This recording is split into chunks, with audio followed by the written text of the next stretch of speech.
Hey Town, and welcome to Season 2, Episode 3 of Judson NOW. I'm your host, Margie Gunner. And I'm your co-host, Elizabeth Grandstaff. Today, we're here to share with you an exciting event that Judson had on its campus recently. Judson College held an open competition for its students to apply to be selected to earn cash and be a part of the Project Curiosity debate team. The debate topic was, should Judson students be required to earn a C or greater in selected critical thinking classes? No, that's not what we're discussing today, is it? No. As I recall, we're going to be discussing mascots, because why doesn't Judson have a mascot? I mean, Sanford has a mascot. They're the Bulldogs. Why? I thought that's what we were going to be discussing in today's episode. Is it not? That's a great point. That's a great point that should be discussed. However, we are clearly talking about the debate team today. Yeah, because it's here. I mean, we discussed it and we were in agreement. No, as I recall, you told me we were going to be discussing mascots today. If you'll look, though, it's historically proven in all previous years and several times documented that today's topic is the debate team. No, I firmly believe and recall you told me we're going to be talking about mascots earlier today. Can we not look to the foundations that our forefathers have set and learn from their example that today's episode is indeed about the Judson Project Curiosity debate? I mean, how can you argue with that? Well, if we don't know the history, we're doomed to repeat it. Like, you have to be aware of these matters, Elizabeth. but can we also not learn from the distant past on how we can better our future? You know what? You're sketchy. You're just trying to have a debate with me. No, I'm not. You're just trying to have a debate with me right now. Yes, you are. I am not. Yes, you are. You're trying to debate with me. And, like, right this minute. Like, right now. Like, right now. No, I don't think so. Just roll the clip. The great debate will be conducted in traditional debate format. A resolution has been provided, and each team will address the resolution, either in the affirmative, or for it, or in the negative, or against it. It will proceed via the following segments. Number 1, first affirmative, 5 minutes. Number 2, cross-examination of first affirmative, 2 minutes. Number 3, first negative, 5 minutes. Number 4, cross-examination of first negative, 2 minutes. Number 5, second affirmative, 5 minutes. Number 6, cross-examination of second affirmative, 2 minutes. Number 7, second negative, 5 minutes. Number 8, cross-examination of second negative, 2 minutes. Number 9, negative rebuttal. Number 10, affirmative rebuttal. And the rebuttals are 3 minutes apiece. There is 2 minutes of prep time in between each affirmative and negative and the cross-examinations for the teams to confer. Now it's time to introduce the resolution. Resolved. A designated critical thinking course should require a grade of C or better for critical thinking credit. And now for the great debate. Our platform for this debate is that Judson, a private and liberal arts college, must require a minimum grade requirement of 70% or the letter grade of a C in order to pass the required 3 critical thinking courses. We should not allow our students to just get by. If we want to truly enact our QEP, we must encourage these individuals to be above average, to reach higher, and to become intrinsically motivated lifelong learners, and not accept anything lower than a C in a critical thinking course. It's not true that someone who makes a D can still be a critical thinker. They can, but it is only 60% of the class who's getting a D. And is that really fully utilizing your mind in the class when you only get 60 to 69% of the class? I and the members of my team resolved that a designated critical thinking course should not require a C or better for CT credit, critical thinking credit. We believe that a D is sufficient in determining whether a student has engaged in critical thinking in a critical thinking class. College is a collective pursuit of knowledge. A pursuit is a journey and ongoing lifestyle to knowledge. And we are saying that a C demonstrates a mastery or accomplishment of knowledge, and we require that students from the very first critical thinking class need to already have attained this knowledge. Then where did the pursuit come in? Isn't it true that the QP also states that the college will guide them to be more self-motivated thinkers, and how does D demonstrate these aspects of the QED? Yes, the QED does mention that, but we believe that if you're a D student, you can still be a self-motivated thinker. Receiving your 70 or better is all about achieving an overall better experience for the students now and when they leave Judson.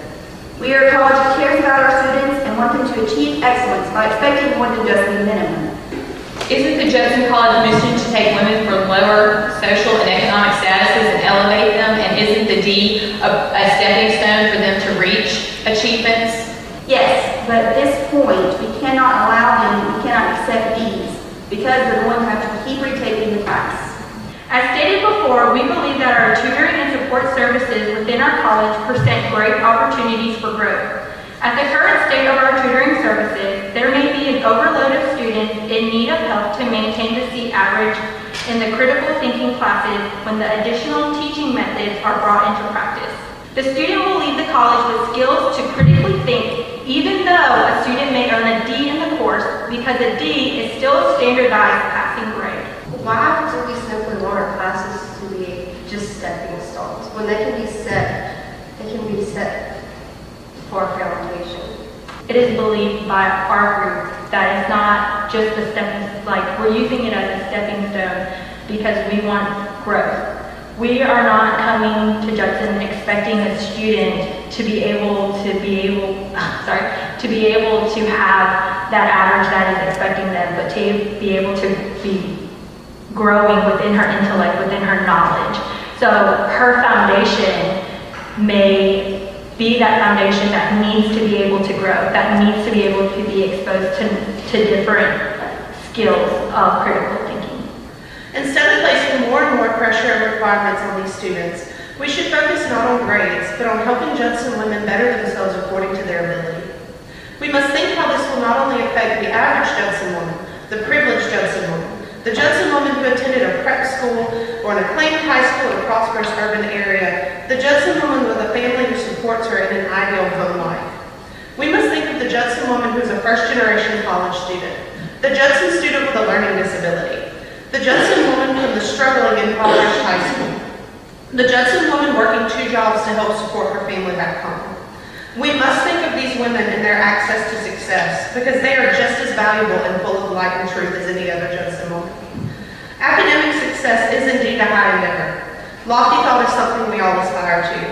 But we have a duty to not only the academic success of Judson women, but also to their mental and emotional success. And by focusing only on a letter grade and potentially preventing them from graduating because of a class that, in the past, did not have the same standards, we are doing them a disservice on all those levels. If women want to continue to excel and succeed in the 21st century and beyond, they must think critically and be able to use those skills in real world situations. Our society is begging for women to fail, and allowing a grade of a D will only support the condescending, inferior views that have held women back for centuries. The question is not the matter of a C or D. The question that you must ask yourself is, what quality of work am I producing with a D, and what am I truly capable of? Do we expect Judson students to be below average? Should I only strive for a D because it is considered to be a passing grade, or strive for a C or better because I want to know more, to deepen my knowledge, and to attain the most I can from the class that I am paying for or paying to take? It is very disturbing that only 22% of college graduates are very prepared to think critically. The affirmative team has won 1,140 points to 1,135 points. So congratulations.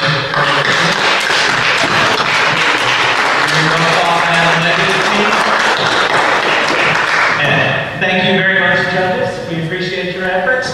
And thank you, audience, for coming and supporting the very first annual Great Debate. All I can say about being on one of the Project Curiosity debate teams is that experience was unlike one I've ever had in my entire life, and one I would love to repeat. And that's why I'm hoping that we are going to have more events like this in the future, and that this will continue, because I think it's an excellent thing, and I think the student body should get involved. Not only does being able to express your opinions make you a much more well-rounded person, but it can help you discover and redefine your beliefs, and I think that's invaluable. I would like to thank Dr. Meddy and Dr. Horn and Miss Abernathy, all those who were involved in making this happen. It was amazing for me, and I hope you enjoyed it as well. Even though only one team could win, though I still consider myself a winner, the losers did not walk away empty-handed. The winners received $100 in cash, and the losers received $20. Even so, we are excited that debate is being incorporated into Judson's campus, and we hope more events like this will occur in the future. And we hope you as a student body will get involved, because this is a great opportunity. Although I don't believe that the losing team got $20, did they? We actually did, though, because I have the money. Oh, it's probably counterfeit anyway. Elizabeth, if you wanted to debate with us, you could have just been on the debate team. As for you, J-Town, thank you so much for watching Season 2, Episode 3, whose content was about the Project Curiosity debate. I'm your host, Margie Gunner. And I'm your co-host, Elizabeth Grandstaff. Don't forget to like and comment below and to subscribe. And you're watching Judson Now.